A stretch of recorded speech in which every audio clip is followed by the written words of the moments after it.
სამეცნიერო კონკურსის გამარჯვებული 7 სტუდენტი სამცხე-ჯავახეთში ერთდღიანი ტურით დაჯილდოვდა. ახალგაზრდები ვარძიას და რაბათის ციხეს მოინახულებენ. სამეცნიერო ცენტრის სტუდენტთა მხარდაჭერისა და მომსახურების სამსახურის მიერ ორგანიზებულ ესეების კონკურსში სახელწოდებით ქვათა ღაღადი სტუდენტები და სკოლის მოსწავლეები მონაწილეობდნენ. ღონისძიება ძეგლებისა და ღირსშესანიშნავი ადგილების დაცვის დღეს მიეწყდა. კონკურსი ბათუმის სახელმწიფო უნივერსიტეტის სტუდენტთა თვითმმართველობის, სახელმწიფო თეატრისა და კულტურული მემკვიდრეობის დაცვის სააგენტოს მხარდაჭერით ჩატარდა. მხატვრული ესე დავწერე ქვათა ღაღადთან დაკავშირებით. გამოვიყენე ჩემ არსებული წოდნა და რა ვიცი, მადლობა ორგანიზატორებსაც და ჟიურისაც, რადგანაც ჩემი თემა შეირჩა და დღეს ერთ-ერთი გამარჯვებული.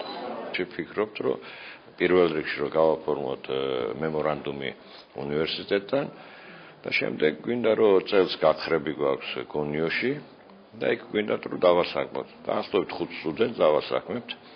მაგრამ უნდა იყოს პროფილის მიხედვით, ესე იგი ისტორიკოსი, არქეოლოგი ან ტურიზმიდან ფაკულტეტიდან.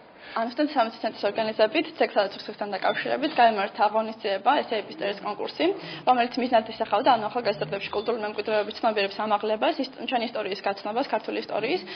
გამოვლინდა გამარჯვებულები, რომლებიც დაჯილდოვდა ფასიანი საჩუქრებით და ერთდღიანი ტურით სამცხე-ჯავახეთში, რომელშიც ძალიან დიდი მხარდაჭერა გაგვიწია ჩვენ უნივერსიტეტმა.